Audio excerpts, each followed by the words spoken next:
PRD जवानों के लिए बड़ी खबर। 3000 वर्दी भत्ता देने का निर्देश जारी हो गया है। जानिए 15 अगस्त 2026 की इस खास वीडियो में क्या है पूरा मामला, किन जवानों को मिलने वाला है लाभ और कौन से जवान रह जाएंगे वंचित। पूर्ण विश्लेषण के साथ आप सभी के समक्ष हाजिर है हमारी यह महत्वपूर्ण वीडियो। नमस्कार साथियों, आप देख रहे हैं दिशा राइट यूट्यूब चैनल, जहां बात होती है सच की, यानी सही खबर और सही दिशा की। अगर आप प्रांतीय रक्षक दल यानी पीआरडी के स्वयंसेवक हैं तो यह खबर आपके लिए बेहद महत्वपूर्ण हो सकती है, क्योंकि 13 अगस्त 2026 को जो युवा कल्याण एवं प्रांतीय रक्षक दल महानिदेशालय की तरफ से जो उत्तर प्रदेश के समस्त जिलों के समस्त युवा कल्याण अधिकारियों के लिए एक महत्वपूर्ण आदेश जारी हुआ है, उसमें क्या कहा गया है आइए बताते हैं। इस पत्र में पीआरडी स्वयंसेवकों को वर्दी मद में 3000 रुपये प्रति स्वयंसेवक की दर से भुगतान किए जाने से संबंधित निर्देश दिए गए हैं। लेकिन सवाल यह है कि यह 3000 रुपये किन पीआरडी जवानों को मिलेंगे, किस आधार पर मिलेंगे, क्या सभी जवान इसके पात्र होंगे? और एक महत्वपूर्ण सवाल, भुगतान कब और किस प्रक्रिया के तहत होगा? आइए इस पूरे पत्र को आसान भाषा में समझते हैं। सबसे पहले जानिए पत्र में क्या लिखा गया है। 13 अगस्त 2026 को जारी पत्र का विषय है पीआरडी स्वयंसेवकों की वर्दी भत्ता आवंटित किए जाने के संबंध में। यह पत्र प्रदेश के संबंधित युवा कल्याण एवं प्रादेशिक विकास दल अधिकारियों को संबोधित है।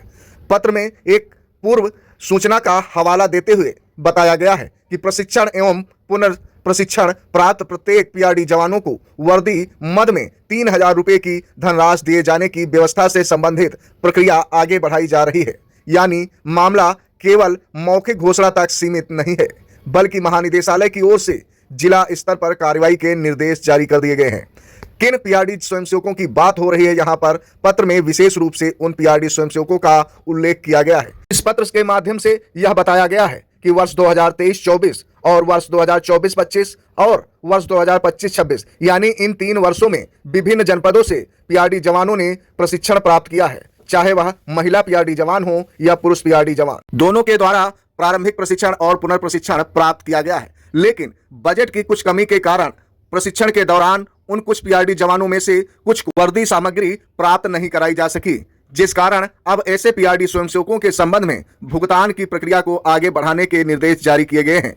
अब सबसे बड़ी बात यह है कि 3000 रुपये कैसे मिलेंगे। पत्र में स्पष्ट रूप से 3000 रुपये प्रति पीआरडी स्वयंसेवक की दर से वर्दी भत्ते का उल्लेख किया गया है। इसका मतलब यह है कि पात्र सूची में शामिल स्वयंसेवक के खाते में वर्दी भत्ते की धनराशि सीधे पहुंचाई जाएगी भुगतान प्रक्रिया के माध्यम से। लेकिन यहाँ एक महत्वपूर्ण बात यह भी समझना जरूरी है, पत्र को यह मानकर न चले कि प्रदेश के हर पीआरडी जवान के खाते में स्वतः 3000 रुपये आ जाएंगे।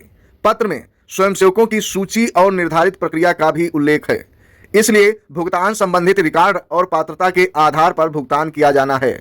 जिलों के अधिकारियों को क्या करना होगा? महानिदेशालय की ओर से निर्देश जो जारी किया गया है, इस पत्र के माध्यम से संबंधित प्रक्रिया पूरी करते हुए पात्र पीआरडी स्वयंसेवकों के खाते में निर्धारित धनराशि भेजी जाएगी। इसके साथ ही भुगतान से संबंधित आवश्यक औपचारिकताएं भी पूरी की जाएंगी। पत्र के माध्यम से कोषागार पोर्टल पर कॉमन इलेक्ट्रॉनिक बिल के साथ निर्धारित प्रारूप में उपयोगिता प्रमाण पत्र उपलब्ध कराने की बात का भी उल्लेख किया गया है। यानी केवल भुगतान करना ही पर्याप्त नहीं होगा, भुगतान से संबंधित दस्तावेजी प्रक्रिया भी पूरी करनी होगी। एक महत्वपूर्ण निर्देश यह भी है कि पत्र में यह भी कहा गया है कि कोषागार पोर्टल से कॉमन इलेक्ट्रॉनिक बिल के बिना उपयोगिता प्रमाण पत्र स्वीकार नहीं किया जाएगा। इसका सीधा मतलब है कि संबंधित अधिकारियों को भुगतान की प्रक्रिया निर्धारित सरकारी सिस्टम और दस्तावेजों के अनुसार ही पूरी करनी होगी।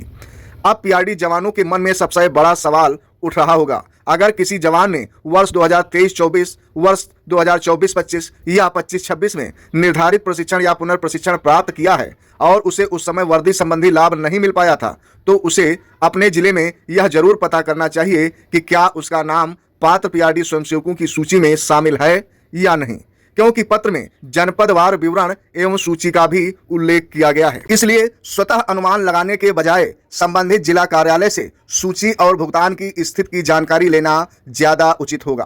पीआरडी जवानों के लिए इसका क्या मतलब है, ये भी जान लीजिए। यह खबर इसलिए महत्वपूर्ण है क्योंकि पीआरडी स्वयंसेवक लंबे समय से अपनी ड्यूटी और वर्दी से संबंधित व्यवस्थाओं को लेकर सवाल उठाते रहे हैं। पीआरडी जवान अलग अलग परिस्थितियों में अपनी सेवाएं देते हैं। ऐसे में वर्दी से संबंधित भत्ता या सामग्री का समय पर उपलब्ध होना निश्चित रूप से महत्वपूर्ण विषय है। 3,000 रुपये की धनराशि भले ही बहुत बड़ी न लगे, लेकिन हजारों स्वयंसेवकों के लिए यह एक महत्वपूर्ण सरकारी भुगतान माना जा सकता है। आप सभी ने पहले देखा भी होगा कि लखनऊ प्रशिक्षण के दौरान पीआरडी जवानों के द्वारा वर्दी आदि सामग्री न मिलने के कारण विरोध प्रदर्शन भी किया गया था। कहीं ना कहीं पीआरडी जवानों के अंदर नाराजगी व्याप्त हुई थी, जिस कारण कुछ पीआरडी जवान अधिकारियों के समक्ष भी पेश हुए थे। वहीं ऐसे प्रकरण को लेकर कुछ पीआरडी जवानों के खिलाफ सवाल जवाब नोटिस भी जारी हुई थी, जिस कारण पीआरडी जवानों को कुछ समस्याओं का सामना उठाना पड़ा था। बाद में भले ही पीआरडी जवानों को कहीं ना कहीं इन समस्याओं से निजात मिली, लेकिन पीआरडी जवानों की नाराजगी को कम नहीं किया जा सका। पीआरडी जवान अक्सर सवाल उठाते रहे कि युवा कल्याण विभाग के अधिकारी हमारा शोषण कर रहे हैं, और यह आवाज कोई जवानों की नई आवाज नहीं थी। कई दशकों से पीआरडी जवान ऐसी ही आवाज उठाते रहे हैं। पीआरडी जवानों का यह भी कहना है कि यदि युवा कल्याण विभाग पीआरडी विभाग में न सम्मिलित होता तो पीआरडी जवान आज 4 गुना तरक्की पर होते। पीआरडी जवानों का यह भी कहना है कि पीआरडी विभाग बहुत पुराना विभाग है, जो कि पहले आजाद हिंद फौज के नाम से जाना जाता था, जिसके जनक सुभाष चंद्र बोस थे। लेकिन आजादी के बाद और माननीय नेताजी सुभाष चंद्र बोस के न रहने के बाद इसे पुलिस कांस्टेबली अधिनियम के अंतर्गत कांग्रेस सरकार ने प्रांतीय रक्षक दल का नाम दे दिया। जो देश के जवान थे जिन्होंने अंग्रेजों से मोर्चा लिया, उन्हें वॉलंटियर की उपाधि दे दी और पीआरडी जवानों के भविष्य को खराब कर दिया। साथ ही इस विभाग में युवा कल्याण एवं प्रादेशिक दल विभाग को जोड़ दिया, जिस कारण पीआरडी जवानों की मट्टी पलीत हो गई। पीआरडी विभाग का दुर्भाग्य वहीं से शुरू हुआ, जिस कारण पीआरडी विभाग आज तक तरक्की नहीं कर पाया। वहीं सन 1962 में चाइना युद्ध के दौरान होमगार्ड विभाग का गठन किया गया, वो भी कांग्रेस सरकार में ही पंडित जवाहरलाल नेहरू के द्वारा।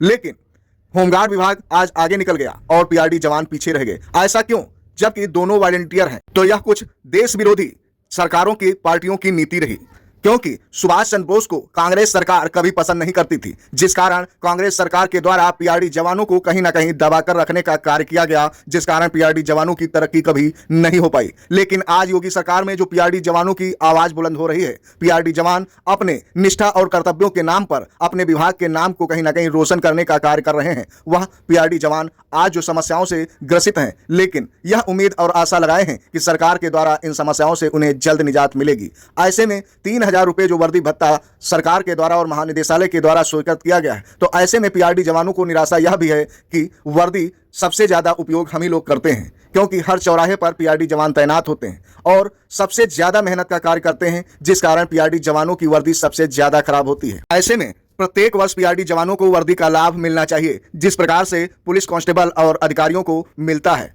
जबकि उनके पास पर्याप्त वेतन होता है और अन्य सुविधाएं भी पर्याप्त मात्रा में मिलती हैं। लेकिन पीआरडी जवानों का न तो वेतन पर्याप्त है और न ही वर्दी भत्ता और न ही अन्य सुविधाएं उन्हें प्राप्त हो रही हैं। तो ऐसे में सरकार को पीआरडी जवानों के लिए प्रतिवर्ष वर्दी भत्ता जारी करना चाहिए।